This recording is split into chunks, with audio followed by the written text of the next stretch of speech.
Olá, pessoal. Sejam todos bem-vindos mais uma vez à nossa experiência de fazermos semanalmente uma reflexão à luz do Evangelho, utilizando o livro Pão Nosso, de Emmanuel. Nós vamos hoje iniciar a nossa preleção, como sempre o fazemos, com uma breve elevação. Então, vamos nesse instante fechando os nossos olhos para que possamos conectarmos a nossa mente, o nosso coração com os amigos superiores. Vamos agradecendo diariamente em nossa vida a presença dos nossos mentores individuais, anjo da guarda, esses companheiros que nos acompanham, nos intuindo, nos fortalecendo nas melhores decisões. Cumprimentamos também todos os amigos que nos elevam a Jesus e que nos apresentam o seu evangelho de luz para que ele possa ser transformador nas nossas palavras, pensamentos e atitudes. Nesse instante, abraçamos o nosso amigo Jesus com muito carinho, agradecendo pelas suas palavras e ensinamentos, e elevamos os nossos pensamentos a Deus, alcançando as esferas divinas através da prece que Jesus nos ensinou. Pai nosso que estais no céu, santificado seja o vosso nome. Venha a nós o vosso reino, seja feita a tua vontade, na terra como no céu. O pão nosso de cada dia nos dai hoje, perdoai as nossas dívidas, assim como perdoamos os nossos devedores. E não nos deixes cair em tentações, mas livra-nos de todo o mal. Que assim seja. Graças a Deus. Então, como falei na abertura, que possamos, nesse instante, iniciarmos a nossa leitura. Nós hoje vamos ler a lição 136 do livro Pão Nosso. Ela tem como título Conflito. E sempre traz uma passagem evangélica, né? Uma passagem bíblica, e na sequência Emmanuel faz uma reflexão em cima dessa passagem e nós fazemos a nossa reflexão em cima da passagem e das palavras do benfeitor Emmanuel. Então, hoje a passagem Conflito começa assim. Ela começa numa passagem da carta de Paulo aos Romanos, capítulo 7, versículo 21. Acho então esta lei em mim. Quando quero fazer o bem, o mal está comigo. E Emmanuel nos traz a seguinte reflexão. Os discípulos sinceros do Evangelho, à maneira de Paulo de Tarso, encontram grande conflito na própria natureza. Quase sempre são defrontados por enormes dificuldades nos testemunhos. No instante justo, quando lhes cabe revelar a presença do divino companheiro no coração, eis que uma palavra, uma atitude ligeira os trai diante da própria consciência, indicando-lhes a continuidade das antigas fraquezas. A maioria experimenta sensações de vergonha e dor. Alguns atribuem as quedas à influenciação de espíritos maléficos e geralmente procuram um inimigo no plano exterior, quando deveriam sanar em si mesmos a causa indesejável de sintonia com o mal. É indubitável que ainda nos achamos em região muito distante daquela em que possamos viver isentos de vibrações adversas.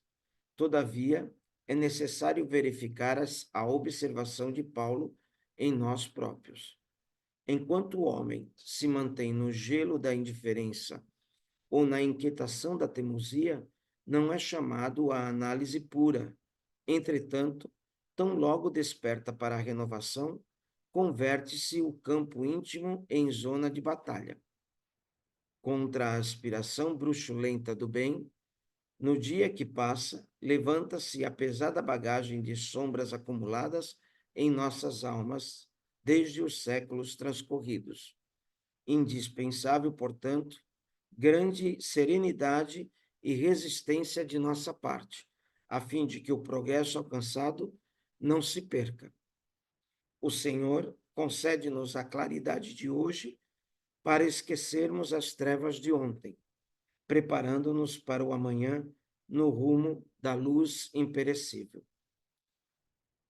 Então, vamos observar primeiro a passagem desta carta de Paulo à comunidade de Roma, aos romanos, que, segundo os apóstolos da época, era o mais difícil campo de atuação de levar o evangelho. Levar o evangelho para a comunidade romana que já estava constituída na Torá, nos ensinamentos judaicos, seria a parte mais difícil, mas Paulo tentou, mesmo assim, tentou e conseguiu, né?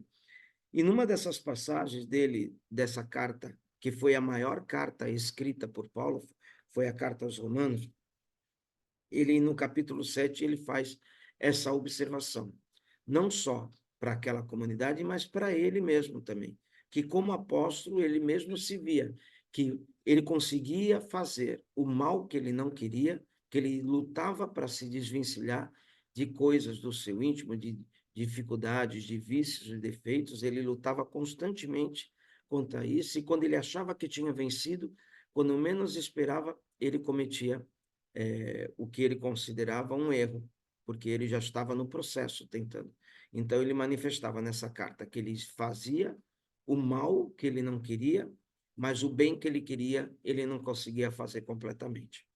Então, ele mostrava para os romanos que isso era natural. A gente está num processo, e o principal é começar a fazer o bem de alguma forma. Então, para as pessoas que já nos acompanham aqui semanalmente, elas podem, em algum momento da vida, quando comete uma falha, se sentir enfraquecida. Falar assim, nossa, eu estou naquele estudo, estou me esforçando para fazer o bem, e quando menos espera, eu dou uma escorregada. Isso é natural. Então, Paulo coloca como isso faz parte do processo. E que Deus, no seu histórico de perdão, que é o que a gente deveria ter como exemplo para nós, ele nos perdoa e nos dá sempre uma segunda oportunidade. A doutrina espírita nos ensina, através da crença nas encarnações consecutivas, né, que a gente tem a cada processo, a cada vinda nesse planeta encarnado, nós estamos renovando nossas atitudes com a oportunidade de novos aprendizados, mas também reparando erros do passado, através da lei de causa e efeito.